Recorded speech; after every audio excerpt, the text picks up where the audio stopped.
Welcome to ESVN, the Emma Sports Vigeland Network show. My name is Emma Vigeland. Welcome, welcome, welcome. Subscribe, youtube.com/ESVN show if you're listening on a podcast. And if you are, rate us 5 stars, Spotify, Apple, whatever you can do. And if you're on YouTube, put on that damn push notification. Just do it, because then you get alerted when we're live and when we have new videos. We have had a few great weeks over here at ESVN. We reached 10,000 subscribers, interviewed two-time rushing yards leader in Arian Foster, total cool dude, and we have more good stuff for you coming. Hopefully I'm trying to get someone from fantasy football person on for next week. I tried for this week, but they are busy at this time of year, as you could imagine. Bradley, hello, my co-host, my producer, my friend. Sorry about that for anyone on the YouTube stream. It's not easy to fire the theme music while you're simultaneously trying to cash a royalty check that you got for the Blindside. So I'm just gonna try and not do my online banking while I fire the theme song. Seems like everybody got royalties from that, and not the subject of the film. You know, Michael Oher. Yeah, I'm my ancestral name is not Alsop, it's Orlsop. So I got in on the it's OHERLSOP. Since I'm one of the white ones, I got some of the money. We will be talking about that insane story that broke today that ESPN broke because shockingly the White Savior film, also a white savior story in real life in all of its exploitation. They're scammers? No. Come on. No. I mean, come on. The Sandra Bullock, she'd never. Let's just dive right in. We may take calls today. I'm thinking we might do it tomorrow. Well, a little bit of not tomorrow, next week. I have a lot going on this week in my personal life, just because my best friend in the whole world, she's more like a sister to me. She's getting married on Saturday, and I have a lot to do before that. And plus Sam is out starting on Wednesday, so I've got to do the whole show myself. So it's just like I have to go pick up dry cleaning after this. I got errands to run before the damn place closes. Like, please just bear with me. I'm sorry about this, guys, but we have a lot of great stories for you at the very least. I put it in the push notification, but honestly, like a lot of and I'm not trying to minimize any of them, but like a lot of drama, honestly, of these stories that we're talking about. Like high drama in the dog days of summer. Yes. College football, the NFL, and the NBA. Totally. Lots of, and this Michael Oher story. Yeah. This is the drama episode, okay? Yeah. I'm going to do a confessional. Very, right. I don't feel respected in this office. Yeah. Sorry. Was that live? Sorry. Yeah. Meant to do that off camera. I meant to do that on my own camera, my confessional camera. Your confessional cam. You have in the back room. Yeah. Once you have the benefit of hindsight, this is a Bravo reference for everybody. But let's start here. The Pac-12 is basically on its last legs, and college football is beginning to continue to drop the pretense, but not for the players, I should say. They understand that they are a professional sports league where their players don't get compensated, except now with NIL money, but not from the colleges who are raking in millions and millions of dollars. We'll get to that angle in a second, but the big news from last week was that after this season, the Big Ten will no longer have 10 teams in it because the SEC and the Big Ten have poached multiple teams. The SEC has poached from the Big 12. This graphic will make it a little more clear. And the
Hey guys, we just tried to restart something, so we'll wait to hear if um the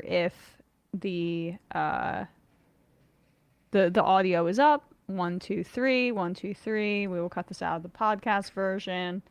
1 2 3. Just making sure. We'll check on. Let us know, guys, in the chat if you can hear me. If not, you're seeing it up. You're seeing it up. Yep. All right. Good. Good. We're back. We're back. Sorry, guys. And no, nothing. Dingus says Big Ten hasn't hasn't had 10 teams for 30 years. I meant to say the Pac-12 will no longer have 12. Just bear with me because I need this graphic in front of me. But let's start here. All right. So this is where you will cut for the podcast. Okay. Yeah. All right. We are back. Just had some technical issues, but here we are. So let's talk about this college football realignment. College football dropping the pretense of being just about amateur sports, but you know, not for the players so far. They're still not paying the players. But this is a helpful graphic for everybody to understand. The Washington Post has this written up. The Pac-12 specifically is basically being gutted. Let's scroll to the way that this is constructed here by the Washington Post. So as you can see there, the Pac-12 is just it's on its last legs. It is essentially no more. 8 schools have left the Pac-12. 4 went to the Big Ten, which now will have Oregon, UCLA, USC, and Washington. The Big 12 will get the other 4 from the Pac-12: Arizona, Arizona State, Colorado, and Utah. And then the Big 12 will subtract from itself to go to the SEC. So Texas is joining the SEC, which we knew, and Oklahoma as well. And the college football is really now just going to be about the SEC and the Big Ten at this point. These two kind of super conferences, the Big Ten now having 18 total teams, the SEC having 16 total, and that lines up pretty well with the television contract, the television contracts and how lucrative they are. The Big Ten and the SEC have the most lucrative ones, and the rest of college football is kind of being left in the dust. And this is all for profit, right? Because those teams have big fan bases, and you know, Oregon, UCLA, USC, Washington, as well as Oklahoma and Texas, obviously. Hook 'em horns and OU. They those fan bases are as big as it gets.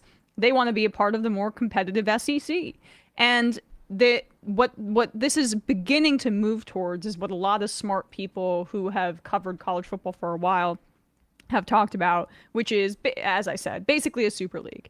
The big outlier is Notre Dame, and people are wondering, you know, why hasn't Notre Dame done anything? And that's because Notre Dame has its own separate NBC contract, right? So they're kind of just standing pat, since all of this money is really, all of these moves are really about TV money. It's not the ticket sales that drives the most revenue for these schools. It is not, it's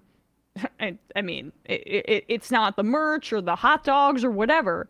It is the television contracts. And it just gets harder and harder to sell this notion that this is an amateur student athlete experience when these schools are moving into leagues, and let's just focus on the Big Ten and SEC for a second, where there is no regional connection. Like, someone from Oregon, looking at this, is going to be traveling, let's not scroll down. Okay. Someone from Oregon is going to be traveling to Maryland for a game. That's not regional. Someone from USC is going to be traveling to Penn State. Washington to Rutgers. I mean, like the list goes on and on. And the thing that is really, I think, harmful is that this might not, and I don't think I think this is going to affect, based on all indicators, other students who might be on the volleyball team or might be on the swim team, and they're not getting the NIL cash, but they're going to have to fly all the way across the country to perform athletically, and then they don't have the upside of potentially getting some payout because their sports are not lucrative. And on top of it, the college players who are driving this because of how freaking popular college football is, they're still not getting paid outside of NIL money where they can capitalize on their likeness, but like the colleges should be paying them. This was said pretty well here in this clip that Bradley sent me by Mizzou's football coach, Eli Drinkwitz. Mizzou is in the SEC, but, and I think actually that makes his comments on this front even more poignant. Rare decent football coach here, Eli Drinkwitz, with his comments on this realignment.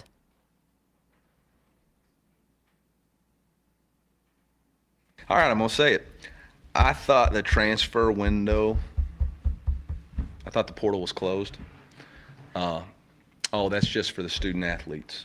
The adults in the room get to do whatever they want, apparently. And it's, it's just sad that there's, look, my question is, did we count the cost? I'm not talking about a financial cost. I'm talking about, did we count the cost for the student athletes involved in this decision? What cost is it to those student athletes? We're talking about a football decision they based off football, but what about softball and baseball who have to travel cross country? Do we ask about the cost to them? Do we know what the number one indicator of symptom of or cause of mental health is? It's lack of rest and sleep. Traveling in those baseball, softball games, those people, they travel commercial. They get done playing at 4. They got to go to the airport. They come back. It's 3 or 4 in the morning. They got to go to class. I mean, did we ask any of them? Are we going to look back? I don't worry at all about the game. The game is going to be strong. Football is going to be fine. We'll all figure it out. But did we consider the people that we are entrusted with? Did we consider the student athlete? Because then we're asking them to go out on their own to get NIL.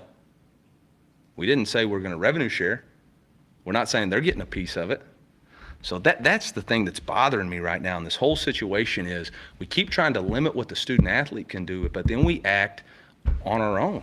And everybody's got their own reasons, and I'm not questioning any of those. I'm saying as a collective group, have we asked ourselves, what's it going to cost the student athletes? I saw on Twitter several student athletes talking about one of the reasons they chose their school was so that their parents didn't have to travel. They chose a local school so that they could be regionally associated so their parents could watch them play and not have to travel. Did we ask them if they wanted to travel from the East Coast to the West Coast? Man, I love the game, but every game that I coach, I look up in the stands and find my family. I make sure they can play. I make sure they can be there because that's what I'm doing this for.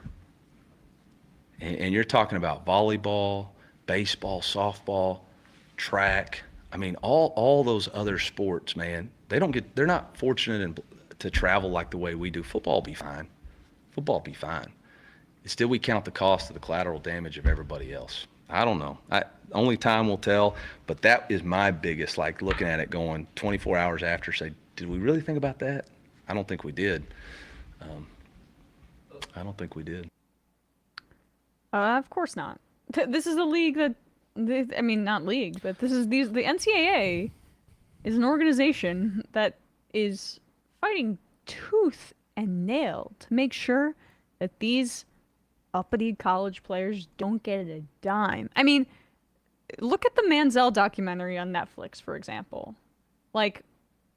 He's not necessarily the most sympathetic figure, obviously, but I don't even love college football. I've made that clear. I didn't get into it as a kid, and now as an adult, it's hard for me to watch these guys when they're not getting compensated.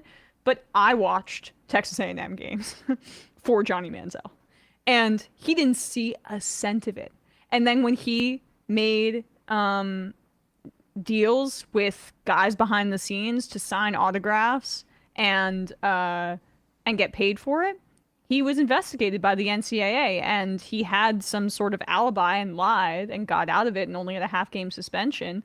But that dude didn't see a dime of the, I mean, we're talking millions, tens of millions, if not hundreds of millions that he generated for Texas A&M in particular in the form of donations, endowments, all of that stuff to the football program. And it was a one-man show. They made that absolutely clear. And there are tons of guys who, Reggie Bush's Heisman got revoked because he dared to, what was it? Was it a car or something like that? Accepted some small payment for the services that he was providing.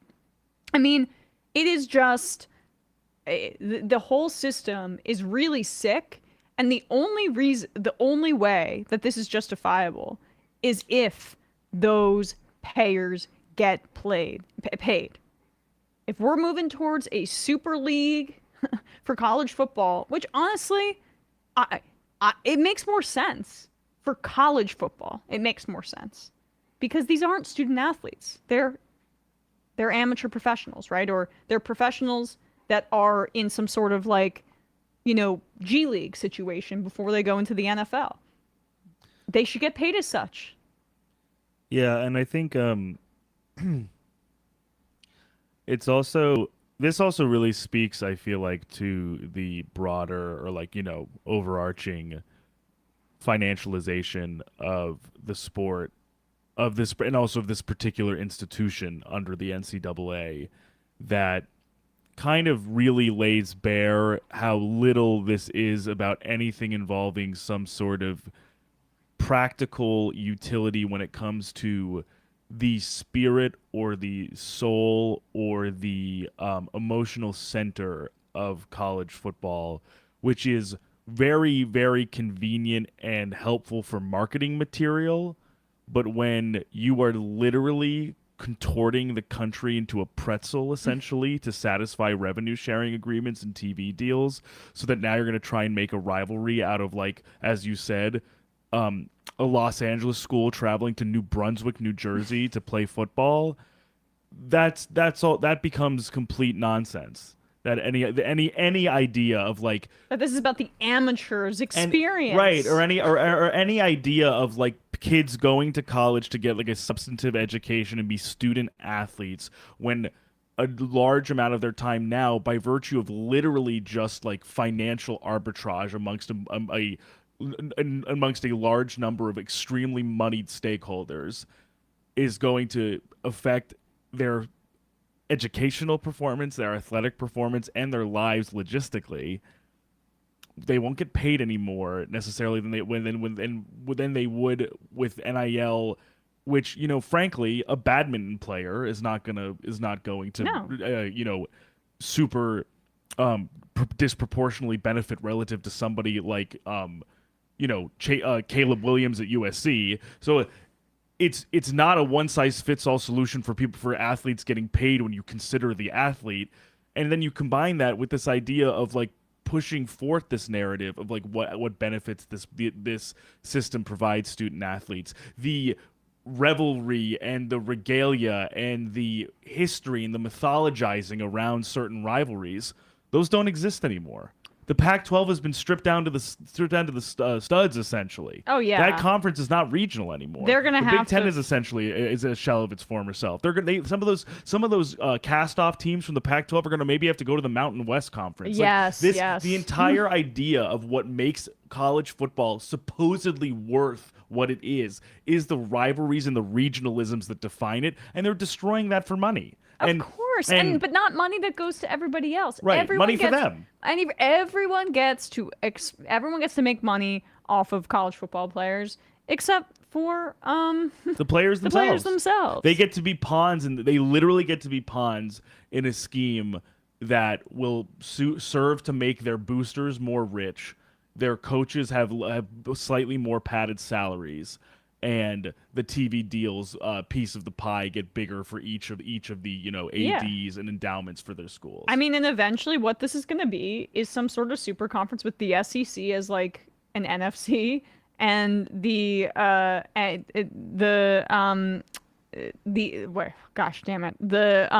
Big Ten as the AFC, right? That's basically what it's going to have to be. And as you're saying, if that is the case, and as you're saying, sort of like, if it even potentially, from a purely logistical standpoint, in terms of how the league is like structured or whatever, if it might make more sense for college, you are absolutely right in what you're saying, in that they're basically attempting to even further professionalize how the tables or how the standings operate, so to speak, how the conferences are aligned, while not professionalizing their players. Exactly. The structure is getting more and more professionalized and less amateurized, while the players remain amateurs. Yeah. And in the end, it's going to be about... First, it's football players that have to get paid. Then it's going to be basketball players that have to get paid. I mean, right. The Pac-12, that was a great basketball conference, and that's done now, right? I mean, that's done. Absolutely. I mean, what? How do you build tradition? How do you build stories? How do you build a sort of aura around a conference that, when it's been completely gutted like this, and gutted very, very transparently?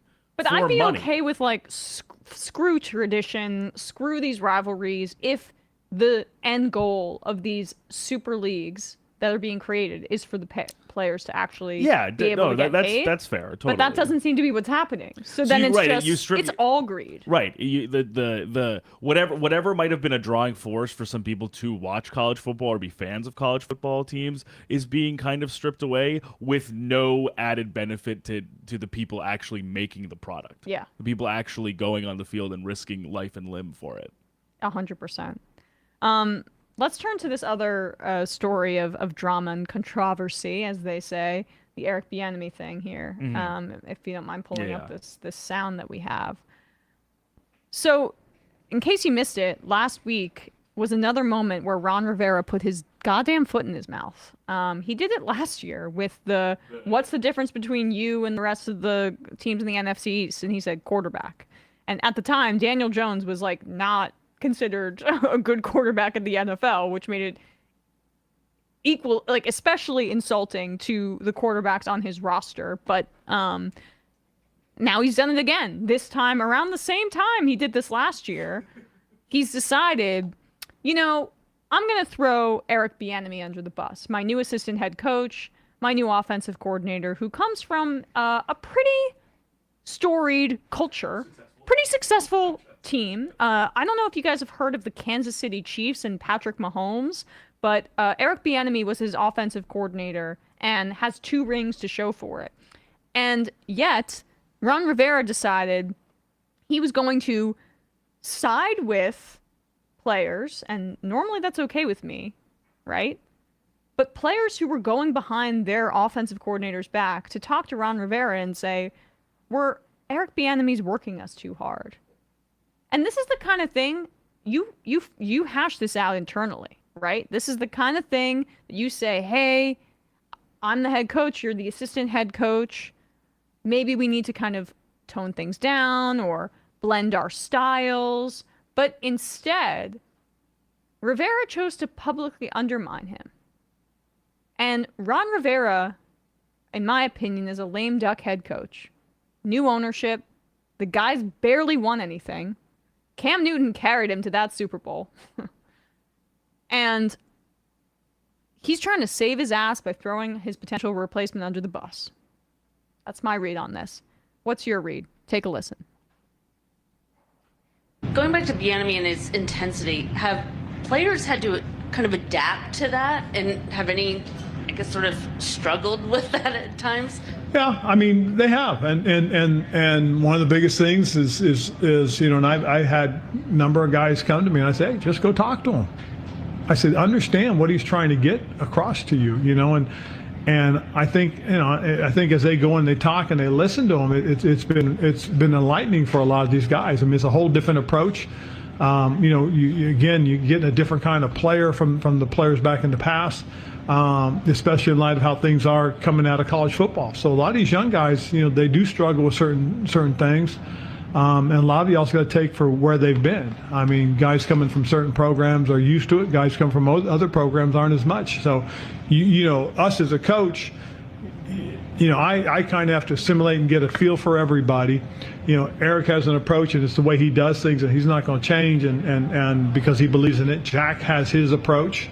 You know, having been a head coach, I think Jack has a tendency to try and figure guys out a little bit more, as opposed to, hey, this is it, this is the way it's going to be, that type of stuff. Where Eric hasn't had that experience yet. And just that when they came to you, it's just they felt like Eric was riding them too hard, or? Well, they just were. There were more. There's more to those comments, but not much. He kind of just gets a little nervous there. But to me, this is what's interesting. Like, look, Eric Bieniemy may be an old school football coach who is demanding of his players. You know who's old school? Bill Belichick. You know who's old school apparently? Andy Reid. Andy Reid's really tough, according to a lot of players in practices. That's why Eric Bieniemy was his offensive coordinator. You know who's old school? Mike Vrabel. You know who's old school? I don't know. I could go down the list of guys who are notoriously tough in practice. But they're white guys, so it's fine. It's fine. Well, that's what I don't understand is because usually a lot of times this is seen as like an honorific almost. Like if you have that intensity in practice, if you work your guys, if you kind of bust their ass a little bit, it's almost seen as like you have this mentality as a coach that like every play, even if it's in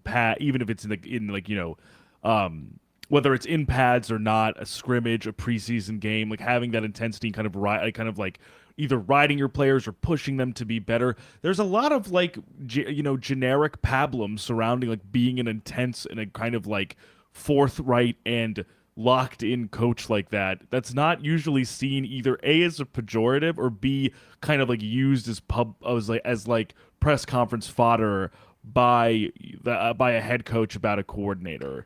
It seems a little bit coaches never talk about their coordinators that's I think the other thing that's kind of surprising about it is like, even though obviously Rivera, Bieniemy's coming in from another team, he like Ron Rivera didn't like I don't think necessarily like it wasn't a guy that Ron Rivera brought on his staff like when he was hired by the Commanders or anything like that. But I feel like once, even if it seems silly by virtue of it being kind of just like a uniform change, I do feel like on football teams that's pretty much like, oh, like we now are protectionist of this guy. We don't create a further bit of controversy or potential kindling for something else to be questioned about him. And Rivera there's already been so much questioned about him. Absolutely. He missed out on the coaching cycle. He missed out on a head coaching cycle twice in a row, basically. He is the portrait for a black coordinator not getting a fair shake. And let's be real here. I take the players at their word. Tyreek Hill tweeted, Tyreek Hill's crazy, okay? And even he tweeted in his defense saying he's a tough, like, SOB, I'm paraphrasing, but he'll make you better, just trust me. Patrick Mahomes has said glowing things about him, and Patrick Mahomes is one of the mentally most tough quarterbacks in the league, if not the most mentally tough, and Bieniemy had a huge part in that. A Jamal Charles tweet now in defense of him. The problem that I think is that Ron Rivera has been a cozy ass, laid back guy and has not whipped his guys into shape. They have had issues finishing seasons. They have started off okay, right? And I know that there hasn't been the best talent there, but on the defensive side, they have a lot the talent, and Rivera's supposed to be a defensive head coach. So let Bieniemy run his offense, because the problem with the Commanders for a while is they've not been tough. they've not had a good end to their seasons. And that's maybe in part due to the fact that Rivera, you don't see an issue with like actually creating a culture of championships and winning, and that's what Bieniemy knows what knows how to do. And also, I will say, like, I think it is a testament to, like, Tyreek Hill and Patrick Mahomes are de facto the two of the biggest stars in the NFL. Yeah, they wouldn't necessarily if they didn't say anything about these about his comments or about or if they haven't ever said anything. I don't know if Mahomes said anything. No, I know. Directly. I guess Mahomes not in response to this, but I mean, just generally about him. Yeah. I think it says something that even like a star like Tyreek Hill would come out in defense of Bieniemy in this regard. Also, while not being on his team anymore, in the sense of not even being on the Chiefs before Bieniemy left for Washington. The other thing that I think is kind of interesting about this is just knowing what the perception of Rivera was going into his tenure with the Commanders and what we've actually seen from him as head coach, in the sense that in the middle of the turbulence of the twilight years or moments of the Snyder administration, heading into a kind of an inevitable sale and investigation disclosures and things like that. It was Riverboat Ron. We're going to get a steward for our organization, a guy who's kind of no nonsense and just knows how to coach a team. And this guy last year, as you said, is throwing his own basically saying his quarterback play is terrible, so that's why they can't compete.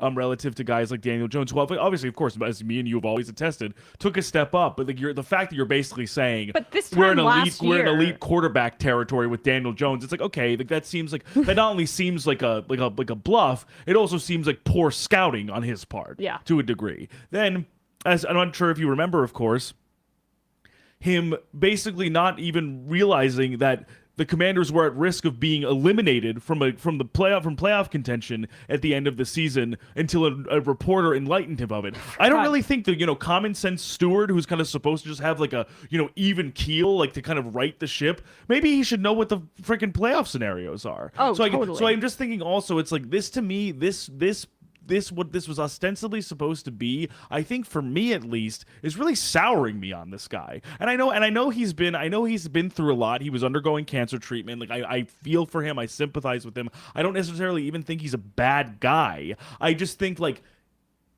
there are many things about being a coach that require, I think, a lot of like extroverted qualities. But I also think there's something really important about using discretion and not allowing stuff like this to come out. And not allowing there to be even the perception that you were kind of railroading your guy for being too intense when we don't care usually if people are being too intense. No. Usually, and as like an NFL viewing public don't care. Usually it's like, oh wow, that guy's crazy. Like Dan Campbell's so intense, his nose is so red because he doesn't wear coats outside. He's screaming at these players and he's crying in the press conferences because he cares so much. Good, usually, that's a better example. Yeah, usually that stuff is like, this guy would do anything for football and he's crazy about it. And here he's basically saying he's kind of like he's never been a head coach, so he doesn't know the ins and outs of working with players, which I don't even think is necessarily true. No, but Jack Del Rio does. That's who he's referring to. Jack Del Rio also is basically stormed the freaking Capitol. Yeah, that's his ideology. That guy knows how to that guy knows how to relate to Duran Payne and like black players on his. I mean, I'm just picking a player. No, of course. But I mean, give me a freaking break.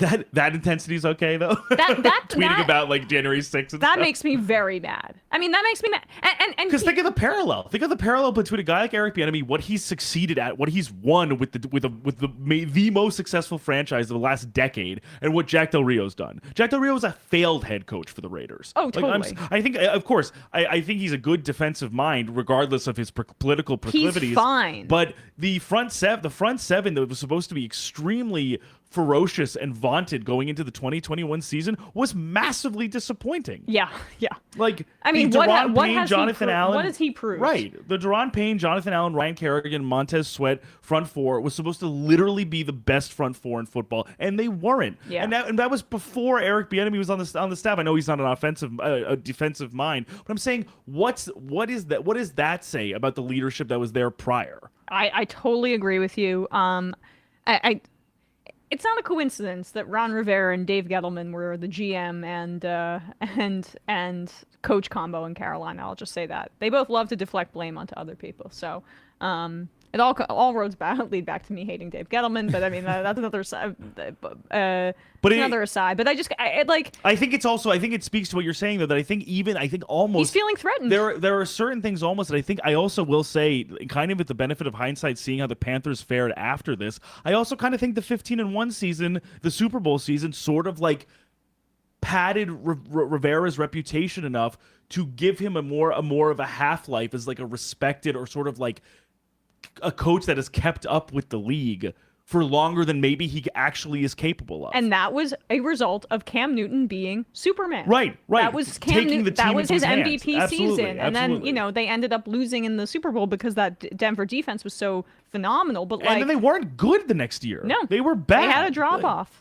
They're not a disciplined team, and he's pissed off that Eric Bieniemy is providing discipline to his players, and then he's allowing for these players to go behind their coach's back and talk crap. And then launder it when the press is asking, which I just think is, listen, I think it's great. I honestly think it's clarifying for me to know that Rivera would say something like this, but as a coach, I wouldn't. I would say that's between me and the players and me and Eric. Exactly. That's what you say. That's all you have to say, unless you're trying to publicly undermine him because you are terrified of losing your job. And I think there's a new owner. And that's exactly what it is. Totally. I really don't think we can underestimate that at all, because as you're saying, new ownership, there might be another name change for this organization. Like there is the idea or the prospect that Josh Harris is going to want a clean slate for the team he just purchased. Of course he does. And the fact that Bieniemy hasn't been hired yet has been an embarrassment for the league, and Harris could make some people happy from a PR perspective by hiring Bieniemy. That's the politics of things behind the scenes, and I think he's more than earned it as the offensive coordinator for the Chiefs for that long. And the reason he took this job and left was because he knew this was the only way he was going to get an opportunity. To literally prove that he could steward it's not just Reed, and it's not just a quality offense without the people who I guess are perceived as almost his crutches, which is like I think an unfair assessment. Joseph White in the YouTube chat did make a great point. As you know, who we haven't mentioned, funnily enough, as a guy who's perceived as tough and it's absolutely revered, Mike Tomlin. Oh, totally. And you know what? The reason why you don't have anyone from the Rooney family or the GM of the Steelers being like, he's a bit of a hard ass, is because he's a winner and they respect winners in the process of winners. And the Steelers are just classy. And clearly Ron Rivera doesn't feel that way about Bieniemy's pedigree, and I wonder why. And I'm really not trying to make that speculation about Rivera himself being like a racist, but I think like this stuff is unconscious. Of course, Rivera's employed Jack Del Rio. He saw no problem with that. Right. I mean, to me, that's a red flag. I would never let that guy near my players. I want guys that are not going to be like actively freaking, conservative dickbags around my majority black locker room. Sorry. I just think sometimes the simplest thing to think about when we talk about like race in sports, especially, is literally just like, it's not even counterfactual, because we have examples where you can like plug in the avatars of like the white example of a certain phenomenon and a black example of a certain phenomenon, and there being an entire schematic and like semiotic interpretation of what phrases are qualified and associated with those people. Where a white guy, where a scrappy white guy is like, the guy first one in, last one out, the hard-nosed guy, and that same scrappy black guy is like a junkyard dog. Mm-hmm. I wonder, like, why is that? Yeah. And I think, and it's the same thing with stuff like this, that like Bieniemy's a little aggressive and goes a little too far with these things, and yet Dan Campbell doesn't. Dan Campbell's just doing what he knows how to do. He just knows how to be intense and get the most out of his players. All of this stuff has code. All of this stuff has like unconscious bias embedded within it, and we're just seeing that 100% from a guy who also, by the way, is a person of color. Ron Rivera, by the way, it knows no bounds. Yeah. I just saw that Zeke Elliott signed with the Cowboys. Hurtful for a keeper situation with Ramondre Oh, he Stevenson. re-signed? He's with the Patriots. Wow. Yeah. Oh, that's Whatever. Watch him be good. I really hope he doesn't kill Ramondre's value, but that is a whole different situation. more drama. Yeah, This is we- the we drama literally can't stop. episode. James Harden requested a trade from the 76ers a few months ago. That's his favorite thing to do, request trades. Request trades and like go party with Lil Baby. Yeah. He's like I'm either requesting a trade or I'm dropping $400,000 at a club in Houston with Lil Baby. And it's just a little odd because, you know, he opted out of his player option last year. He re-signed with the Sixers on the 2-year deal with a pay cut. And the Sixers really didn't make many great moves or big moves this offseason. And so with that information, I think that colors this clip from James Harden, who is speaking here about Sixers team president Daryl Morey. This is in public at some event that he's doing. I have never heard, or I've rarely heard, a player call out a team executive in this manner. But here we go. This is what he had to say. Daryl Morey is a liar, and I will never be a part of an organization that he's a part of. Let me say that again. Daryl Morey is a liar, and I will never be a part of an organization that he's a part of.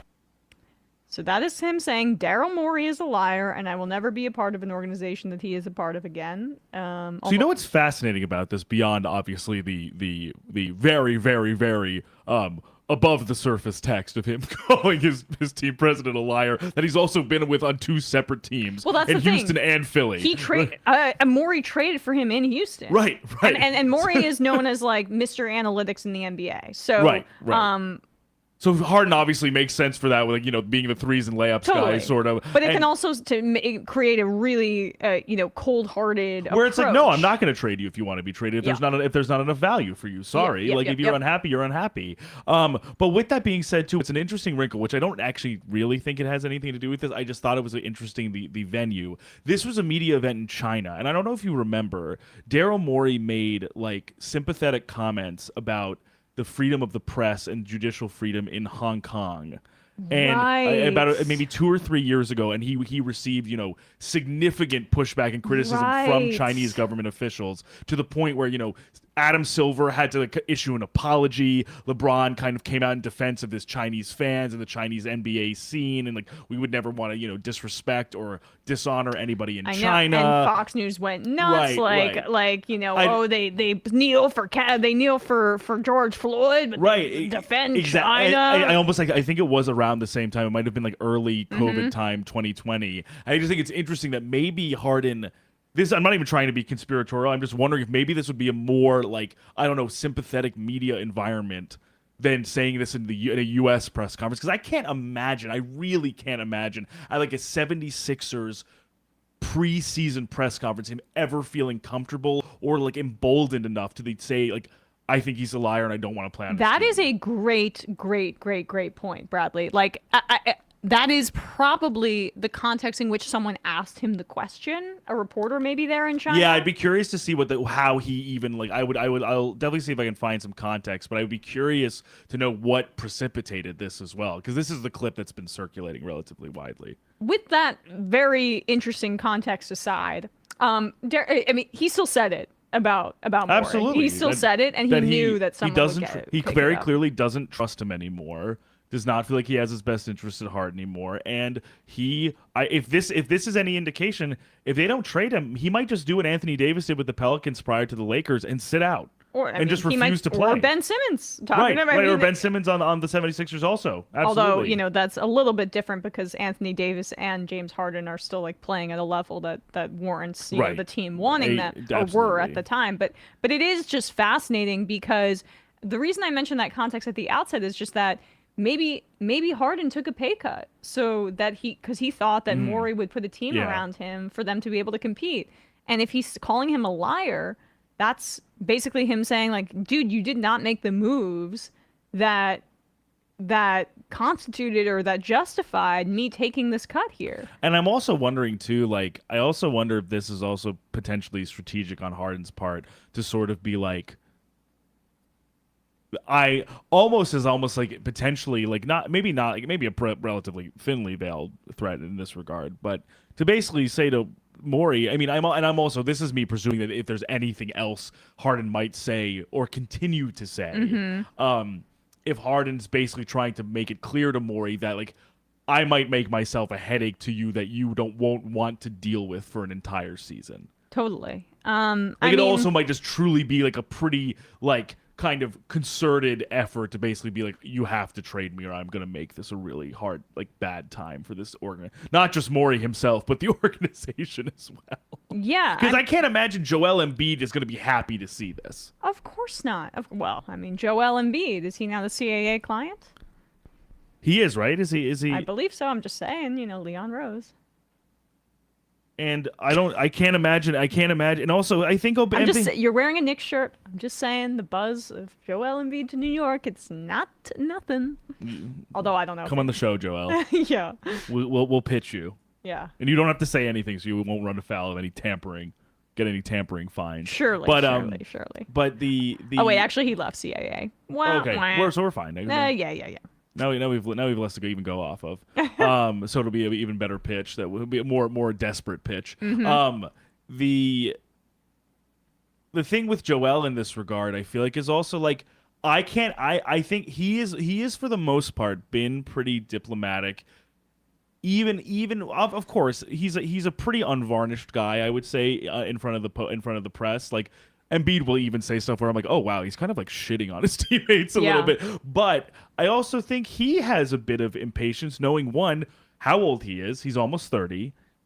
The wear and tear on his body. Totally. And the numerous runs that they've had and the preseason expectations they've had, where people have thought that this is going to be the number one seed in the Eastern Conference and that they're going to make the finals and potentially win a championship, and it hasn't panned out since Morey became team president. So I'm not necessarily saying this will be any sort of like watershed moment for Embiid, but I think Embiid is being like, oh, like I've been disappointed too, and I can clearly see that my second in command guy, who I probably really want to not leave the team, so he can be like my playmaker and secondary scorer and secondary offensive weapon, is also kind of like, I am really pissed at the guy who brought me here. Yeah, and I forgot about this before, but Carmelo Anthony had some negative things to say about Morey when he had that incredibly brief stint with the Rockets, and that Morey and Carmelo Anthony, look, fan for life for me, but he's always struck me as just a total stand-up guy. He just said he really did not like how Morey treated him after basically 10 games.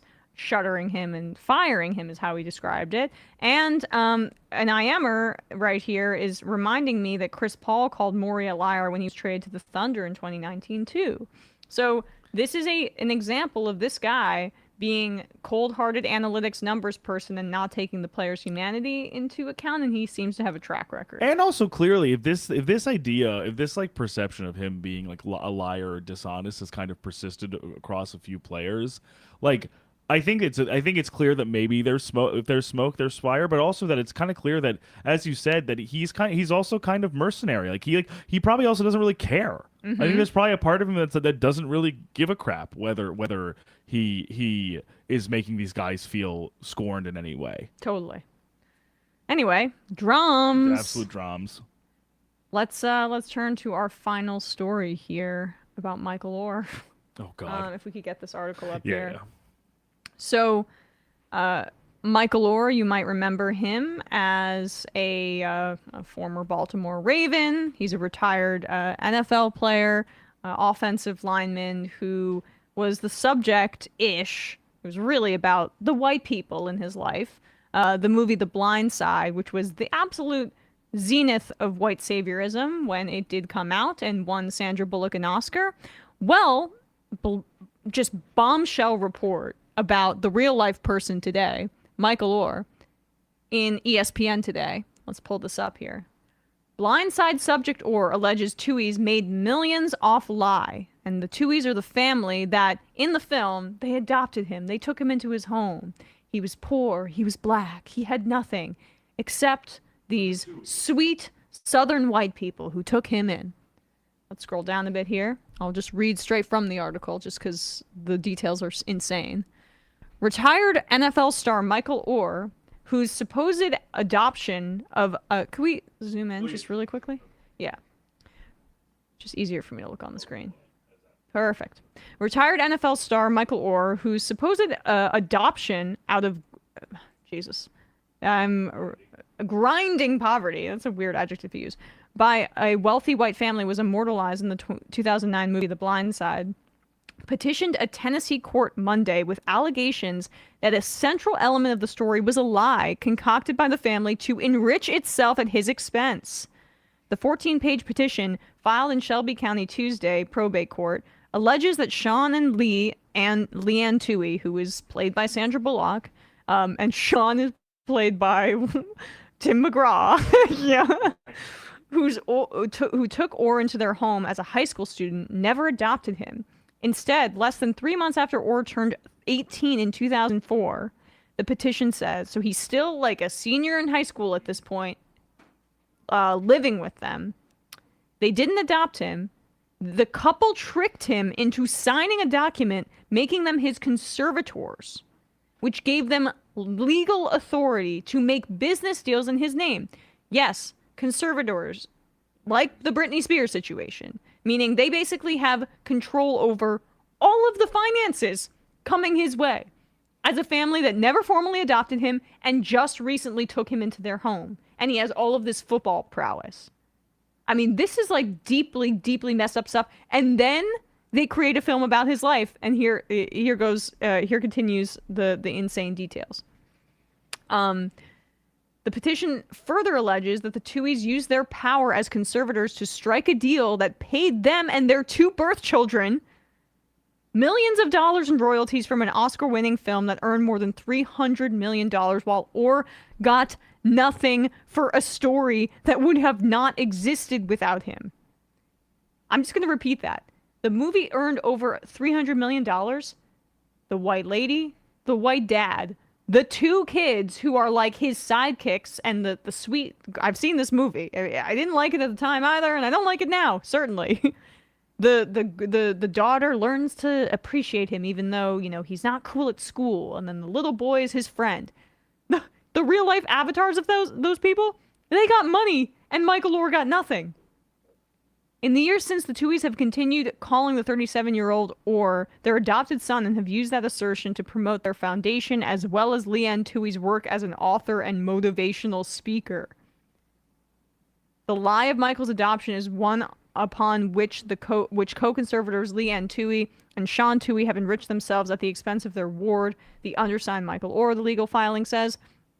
Michael Oher discovered this lie to his chagrin and embarrassment in February of 2023 when he learned that the conservatorship to which he consented on the basis that doing so would make him a member of the Toohey family, in fact, provided him with no familial relationship with the Tooheys. I mean, that is like so messed up, it makes me want to cry. They basically, he didn't have a ton of, you know, great family situations, as at least portrayed by the movie. Who knows what to trust at this point? But at the very least, the legal document says he wanted to be a part of their family, and he discovered he wasn't even adopted by them. He was just there to be milked for cash. The Toohey family did not immediately return phone calls on Monday to numbers listed for them. There's that fucking poster based on the extraordinary truth, and it's just Sandra Bullock, not the you know, the football player who this movie's supposed to be about. Oher's petition asks the court to end the Tooheys' conservatorship and to issue an injunction barring them from using his name and likeness. It also seeks a full accounting of the money the Tooheys earned using Oher's name, and to have the couple pay him his fair share of profits, as well as unspecified compensatory and punitive damages. Since at least August of 2004, conservators have allowed Michael, specifically the public generally, to believe that conservators adopted Michael and have used that untruth to gain financial advantages for themselves and the foundations which they own or which they exercise control, the petition says. All monies made in said manner should in all conscience and equity be disgorged and paid over to the said ward Michael Oher. Oher was a rising high school senior when he signed the conservatorship papers, and he has written that the Tooheys told him that there was essentially no difference between adoption and conservatorship. They explained to me that it means pretty much what the exact same thing as they explained to me that it means pretty much the exact same thing as adoptive parents, but that the laws were just written in a way that took my age into account. Orr wrote in his 2011 best-selling memoir, I Beat the Odds. So he believed, like, there's documentation of him believing this deception. But there are some important legal distinctions. If Orr had been adopted by the Tuohys, he would have been a legal member of their family, and he would have retained power to handle his own financial affairs. Under the conservatorship, Orr surrendered that authority to the Tuohys, even though he was a legal adult with no known physical or psychological disabilities. This is also key because the film, at least, portrays him as not being smart enough or not being able to read in a certain way. And I'm sure that they played that the F up so they could get the conservatorship. The petition alleges that the Tuohys began negotiating a movie deal about their relationship with Orr shortly after the 2006 release of the book The Blindside: Evolution of a Game, which chronicled the story. According to the legal filing, the movie paid the Tuohys and their 2 birth children each $225,000 plus 2.5% of the film's defined net proceeds. The film became a critically acclaimed blockbuster, reportedly grossing more than $300 million at the box office and tens of millions of dollars more in home video sales. The film received an Oscar nomination for Best Picture, and Sandra Bullock won a Best Actress trophy for her portrayal of Leanne Toohey. While the deal allowed the Tuohys to profit from the film, the petition alleges a separate 2007 contract reportedly signed by Orr appears to give away to 20th Century Fox Studios the life rights to his story without any payment whatsoever. The filing says Orr has no recollection of signing that contract, and even if he did, no one explained its implications to him. I mean, they were his conservators. He assumed they had his best interest in mind. Again, he was a first-round draft pick. I'm trying to... I think he won the Super Bowl with the Ravens, if I'm not mistaken. Yeah, he won. And he played the tackle position. Look, I mean, he got paid well, I think. You know, I mean, he played tackle. He got a contract that was decent. I think, I guess he didn't end up, I guess, re-signing with the Ravens. He went on to the Titans, but doesn't mean that he shouldn't be getting profit from this. It's unreal. The deal lists all 4 Tuohy family members as having the same representative, a creative artist agency, the petition says, but Orr's agent, who would receive movie contract and payment notices, is listed as Deborah Brannon, a close family friend of the Tuohys. And the same lawyer who filed the 2004 conservatorship petition, the petition alleges. Brannon did not return a call to her law office on Monday. So they have talent agents, and he has their family friend as his agent in this instance. In the past, the Tuohys have denied making money from the movie, saying they received a flat fee for the story and did not reap any of the movie's profits, blah, blah, blah. Okay, so, man, that is some white savior insanity. And the movie was a white savior movie. The story is a white savior movie, which is exploitation designed as benevolence, often in the form of, like, religiosity, and Southern hospitality in this instance.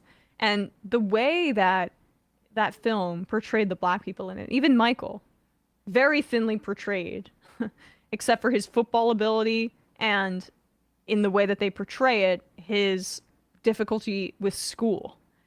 Everybody else,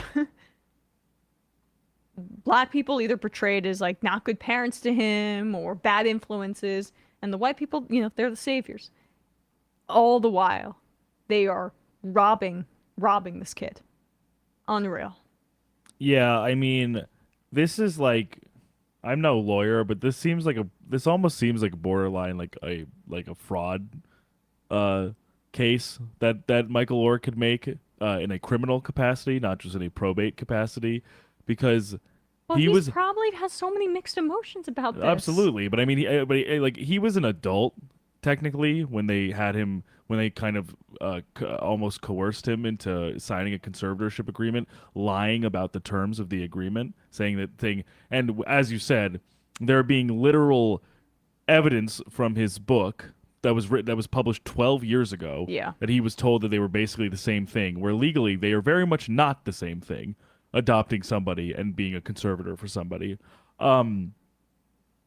Yeah, this is a situation that really grinds all of my gears at once. The fake religious piety behind these people, the extreme foregrounding of white people and their benevolence in a black person's story, and ultimately none of that stuff actually making any difference because they were lying about it the entire time to make money off of the back of the person that they were supposedly taking care of.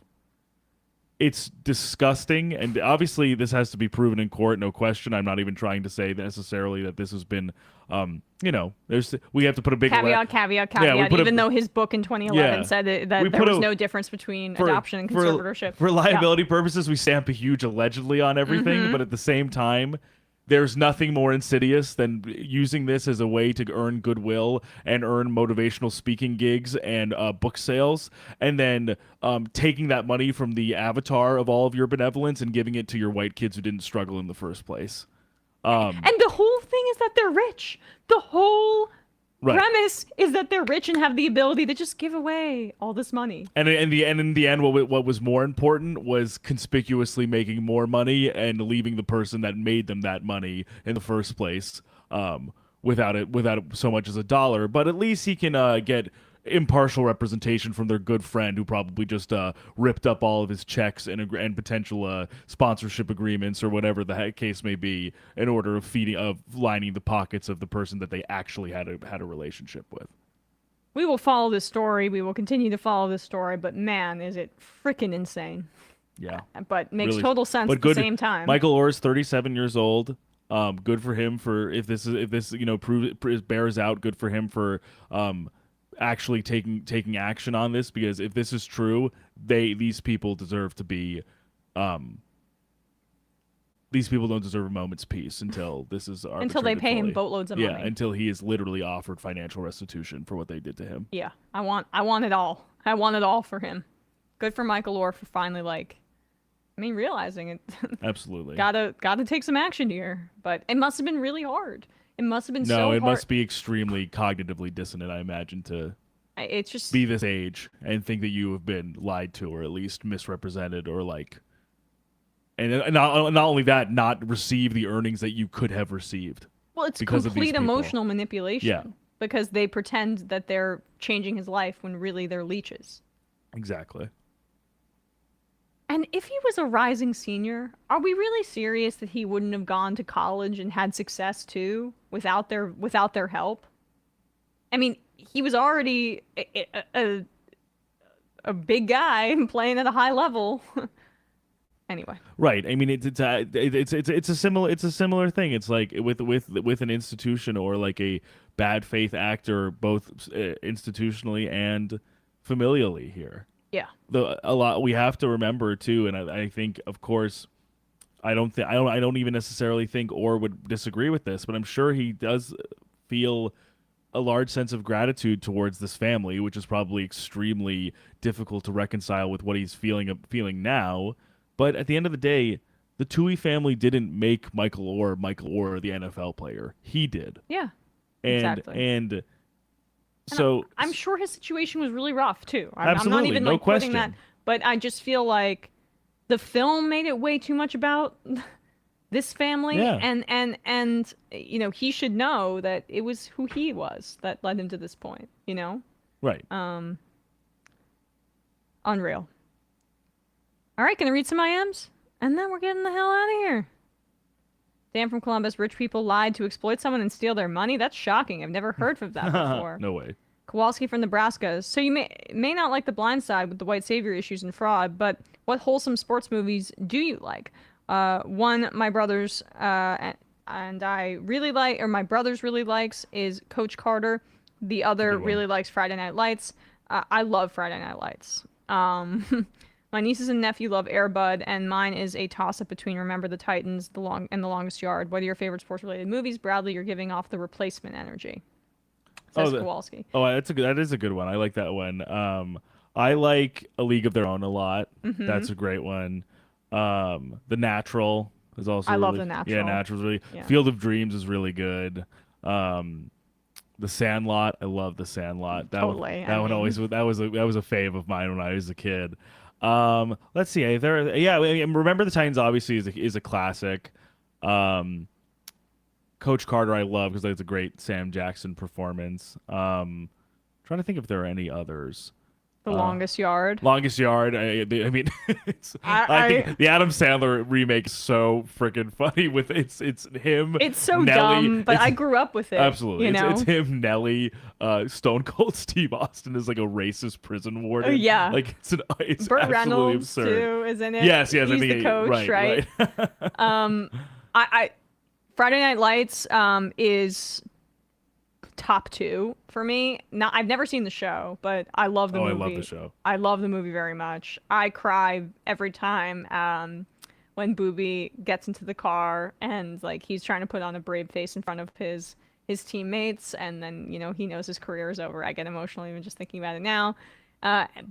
Miracle though. I mean, yes, for me, for sure. It hits, and I'm not even like patriotic in that way, right? Or maybe I was when I was growing up, and so I still have that nostalgia. But before I even loved hockey, I loved Miracle, and that is a great one again, and one of the best sports stories ever. Yes, totally. The one I would also recommend if you guys haven't seen is Richard Linklater's Everybody Wants Some. It's about a college baseball. Yeah, it's like Tyler Hoechlin and Wyatt Russell and a few other guys are there. It's about a college baseball team, and it's really like obviously like a Linklater, like Dazed and Confused-esque like college hangout movie. But it really, to me, kind of like gets at the heart of like what it's like to really like what are the Bend social. It Like Beckham. Oh yeah, of course. That's such a good one too. Sorry. No, that's a great one. Yeah. And if I'm gonna rank. I don't know. And Sydney White too. I don't know if you ever watched that with Amanda Bynes, another good soccer movie. No. That's not Sydney White. She's the man. She's the man. She's the man. Yeah. Yeah. That's what I meant. I don't She's like that movie that much. Oh. I don't find her believable at all as a boy, and like she literally looks like Ellen DeGeneres. Also, I'm just not a Channing. Every girl loved Channing Tatum. And he's just not. He's too meatheady. Yeah, for me. It's just not for me. He's just all beef. Yeah. Not all beef. But I love how Linklater portrays just truly like I think like the most like benevolent aspects of like being on a team and like just like messing around and having fun with these guys that you're like bonded to by wearing a uniform and like playing a sport together. Yeah. I mean, I get honorable mentions or Moneyball too, but if I'm gonna give 3, how about you give 3? Okay. I'm gonna give Miracle, Friday Night Lights the movie, and Bend It Like Beckham. Yeah, all good. Even though I love The Natural, I really love The Natural. I would say I think I would say A League of Their Own, Everybody Wants Some, and The Sandlot. Classic. Love The Sandlot. I might watch that soon. You like the baseball movies? Yeah, I think to me baseball is the most easily romanticized sport. It's cinematic. I think for some reason I just have a very like mythological view of baseball as like something to like portray and like glorify. Yeah. Just how I don't know. It's always been that way for me. Totally. Kowalski from Nebraska adds, remember the Titans is my favorite because my mom said it reminded her a lot of the last few years she was in high school. She was there during the tail end of desegregation in Texas. Oh, wow. That makes sense. I only saw Remember the Titans fairly recently, so I don't have the nostalgia. And I couldn't stand the Hayden Panettiere character because it just felt like such a way to shoehorn a girl in. And I know she's a sweet child actor, but it's so grating and annoying. That's so funny. I almost forgot about her in that. Yeah, she's great as a precocious child actor, but her involvement in the film was very annoying to me. Left field is best at Field of Dreams sucks. His scheme for people is for people to pay to look at his backyard field. That's fair. That's a good point. Hey, but is he making money off of it? No, I don't think I've ever seen Field of Dreams in its entirety. I don't think, but maybe I don't know. Maybe it's like I know it someone becomes that's an attraction. Yeah, gone there recently. I mean, I think it's like still a tourist attraction if I'm not mistaken. Yeah, fair enough. Fair point. 91 and we didn't even cover that. Orioles announcer getting suspended. Oh yeah, right. Weird. It's just, it happened like right after our show on Monday. Weird instance though because they denied it. Yeah, sure. Yeah. I don't believe it. Of course, I don't believe it either, but it's just weird that, like, they denied doing it. Yeah. But I'm sure that there might be more developments on that, though. I'm sure there were some chants in certain games too to like free Kevin Brown. So like, yeah, which I love. I love the civil disobedience of the fans of the A's too. Yeah, going all around the country saying sell the team, but also now the Orioles are getting in on it with their own terrible ownership. Right. Sam from Missouri, Jack Del Rio also has the best player motivation story. He brought an axe and wood into the locker room and had everyone chop wood. The kicker slammed while swinging and hurt himself. Outstanding. I remember that. Yeah, that's the kind of coach. That's a guy. That's a guy who can motivate guys. Wu-Tang Forever, spot on. Emma Bieniemy may be a hard ass, but that's seen as a virtue in white head coaches when they win. It's different standards for black coaches. Only Tomlin is this way, and he's won too much to be disregarded. Great point. Bradley made that point as well. Todd from the Mountain says, surprisingly good take from Drinkwitz, but trust me, as someone who followed him at his previous job at App State, he's as scummy and opportunistic as most coaches. His player as at App hated him. Yeah, no, I'm like I take your point. That's why I was also like extremely astonished to hear him make this like very like kind of like equity based like pro player argument for like 3 minutes. I was like, what? Yeah, what was that? Also, I'm sorry. Now I got thinking about what was that basketball movie with gosh damn it, with the guy that kind of he's not a famous actor. He's a white head coach, but the team is black and they beat a bunch of white people. And it's a famous movie that came out in like 2007 or 2005. Yes, I know what you're talking about. And it's a little bit like white saviory, I think. Maybe, but I don't know if that's true. I shouldn't make that assumption because I thought that was a pretty good movie. Glory Road. Glory Road. Yeah. Glory Road was pretty good, from my recollection. And yeah, Glory Road was okay. I like that movie. Yeah, that was good. That was good. With also fellow legend and psychopath John Voight in the movie. What'd you say? Is it fellow legend and psychopath John Voight is the co-star in that movie? John Voight, who's like a QAnon guy now. Yeah. Father of Angelina I was saying, but they have a Jolie. lot to talk about. Apparently they don't. So. Oh, right. Actually, Right. sorry, Angelina. I think your guys aren't. Really... I mean, maybe she does have good taste in people. Yeah. Gosh damn it says, I have never heard anyone say gosh damn it before you just did, Emma. Gosh damn it. Here we go. Just a few more. Certified Packers hater. Bieniemy probably should be a head coach by NFL standards, and Ron Rivera loves throwing him under the bus, but I think there's a lot of stories about Bieniemy being a notorious prick/bad person, so I don't sympathize too much. I don't know about bad person. But I think I understand he had some stuff in his past, but like right, but Todd Downing is currently like the passing game coordinator for the Jets, and like he had a DUI like 5 months ago. Yeah. That was fired by the Titans. Where I'm not trying to compare everybody, but I'm just saying like if people want to give people a second chance, they do it. Yeah. Like. Yeah, right. Without kind of seeing like, oh, he has a seedy past. It's like the guy's already being glorified on Hard Knocks in one episode. Like. Yeah.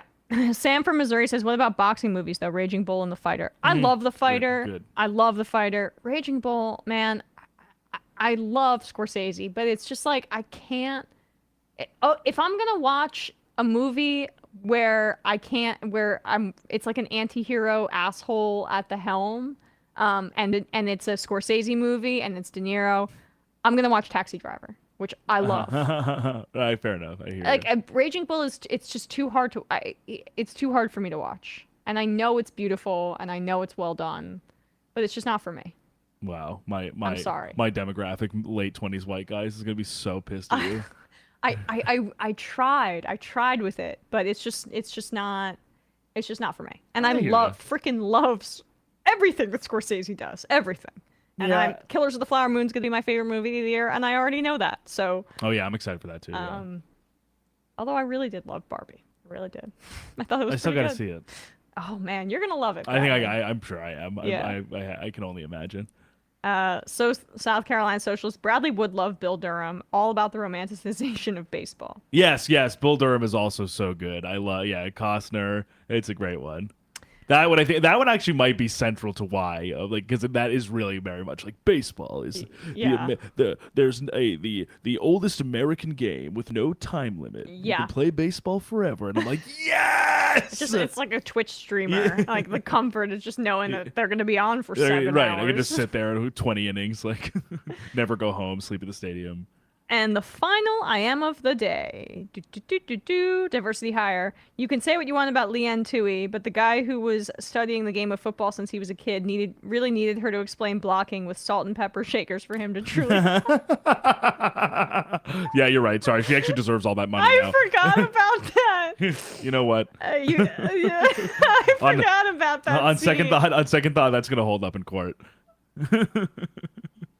How could he have ever mastered a pull block without the salt and pepper shakers? You guys just want to downplay her coaching because she's a white woman, and it makes me sick. Amazing. This is what we need. Wonderful comment to end on. That killed me. I totally core memory unlocked of seeing that scene, and when I was like, She's like, Mako.